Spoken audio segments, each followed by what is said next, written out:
pada merayap seperti ini sih? Gak ada tuh yang namanya physical distancing. Gaswat!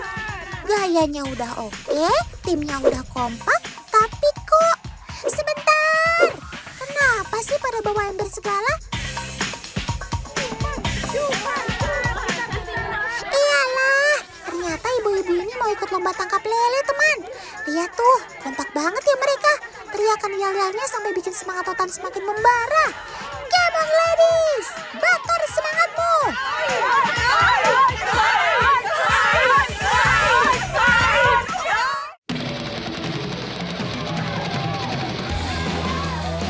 Disiarkan langsung dari Kediri dalam rangka spesial hari ulang tahun Sultan yang ke-15. Para ibu-ibu di desa Tulung Rejo sedang berlomba mendapatkan lele dengan jumlah terbanyak. Siapakah pemenangnya? Mari kita saksikan. Dalam lomba ini ada 5 kelompok yang bersaing. Ada kelompok koi, arwana, cupang, lohan, dan paus. Tiap tim ada yang masuk kolam dan ada juga yang menjadi penjaga ember tempat lele yang sudah ditangkap. Biar makin seru, peserta tidak dibantu alat tangkap ya. Cukup dengan sarung tangan dan baju daster saja.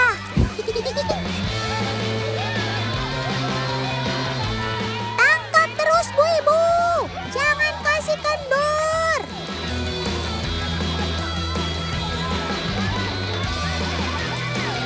Tidak semudah itu loh untuk bisa menangkap sobat Totan ini.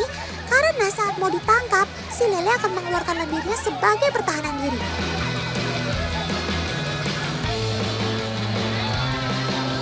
So pasti tubuhnya bakalan licin banget tuh. Jadi ibu-ibu makin sulit deh tangkapnya.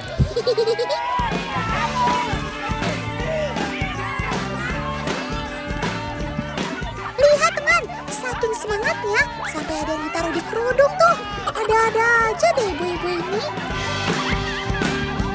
Untuk menangkap lele sebenarnya gampang-gampang susah teman. Harus menggunakan teknik jepit menggunakan tangan. Tapi buat yang belum pro tetap bakalan susah sih.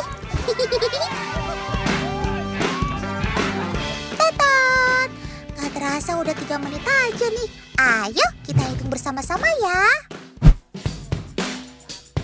Buat kelompok paus mendapat 15 ekor. Kelompok cupang mendapat 38 ekor. Kelompok lohan mendapat 51 ekor. Dan kelompok arwana ada 18 ekor. Wah, ternyata pertandingan tangkap lele ini berjalan sengit ya teman. Tapi dari jumlahnya sih udah ketahuan kalau pemenangnya adalah... Juara pertama kita, kelompok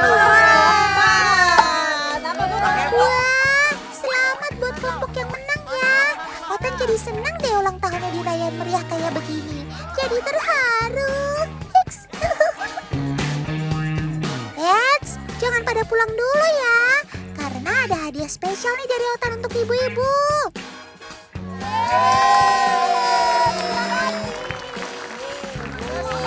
Mantul, hadiahnya cocok nih. Bisa langsung dipakai di rumah. Lumayan kan bisa hemat belanja bulanan.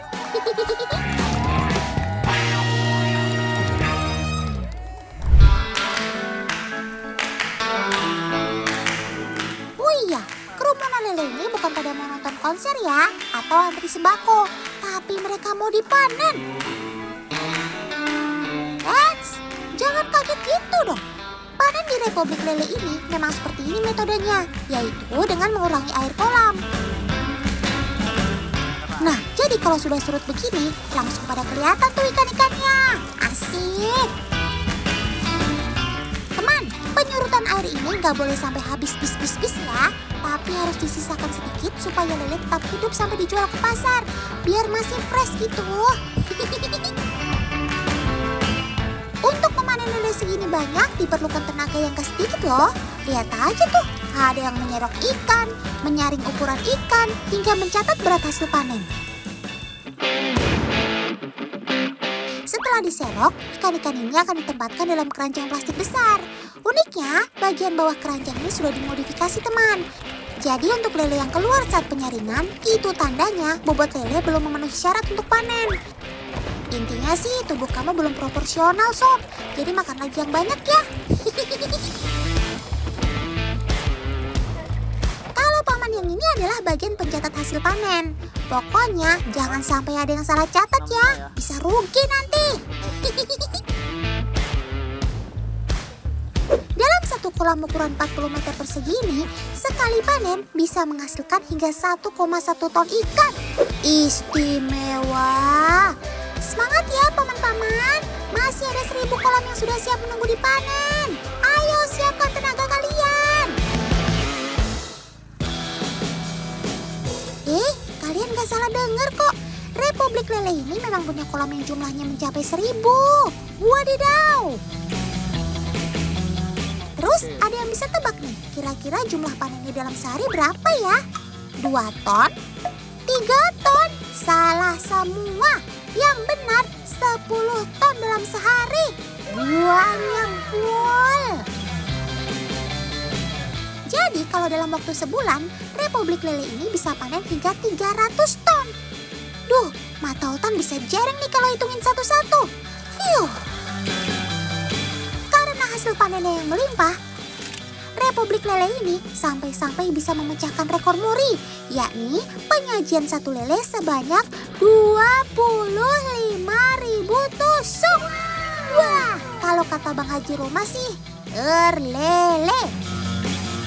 Gak hanya itu aja, produksi Republik Lele yang masif ini bahkan bisa membawa Kabupaten Kediri sebagai produsen lele terbesar se-Jawa Timur. Double mantunya. Loh, kok pada mangap semua sih? Mingkem sob, nanti lalat masuk loh. Otan tahu sih, kamu itu kan memang karnivora, tapi gak makan lalat juga kan? Teman, saking sukanya mereka sama daging, sampai-sampai sobat Otan ini juga suka memangsa antar sesamanya loh, alias kanibal. Oh my god, makan temen itu gak baik loh sob. Mending kita makan yang sehat-sehat aja yuk, setuju? Sifat kanibal pada lele salah satunya disebabkan oleh keterlambatan pemberian pakan.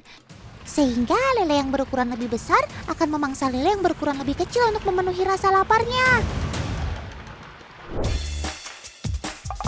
Sebenarnya sobat Otan ini mangap-mangap bukan karena kehabisan oksigen teman, melainkan karena sedang bersiap-siap untuk makan. Ayo semangat semuanya. Maaf nih, Otan cuma bisa nyemangatin dari jauh. Soalnya kalau mendekat, bisa-bisa Otan ikut dilahap nih sama kalian. Karena saking padatnya kolam ini, saat pemberian pakan, semuanya pada rusuh tuh teman. Apalagi kalau om petugas sudah berdiri di samping kolam. Waduh. Semua sobat berkumis ini langsung muter-muter.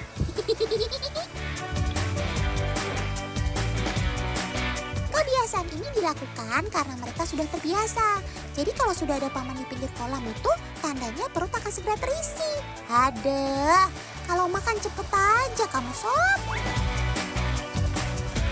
Biasanya dalam sehari, lele di kolam ini diberi makan 2 kali teman, pagi dan sore hari. Sudah, tenang. Jangan saling dorong ya. Semua bakal kebagian makan siang kok. Nanti kalau kurang, boleh nambah juga kan ya paman?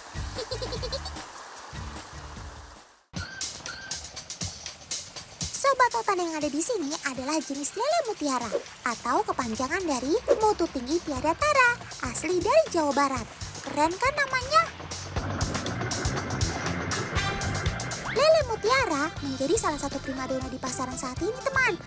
Alasannya karena budidayanya murah, pertumbuhan yang cepat, dan gak mudah terserang penyakit. Juara banget ya sob, mantap. Siapa nih di sini yang suka makan lele kayak Otan? Acung tangannya. Dagingnya yang gurih, teksturnya yang lembut dan kriuk saat digoreng kering, bikin ikan air tawar ini jadi punya banyak penggemar. Selain harganya yang murah dan mudah ditemukan, lele juga punya banyak khasiat yang luar biasa.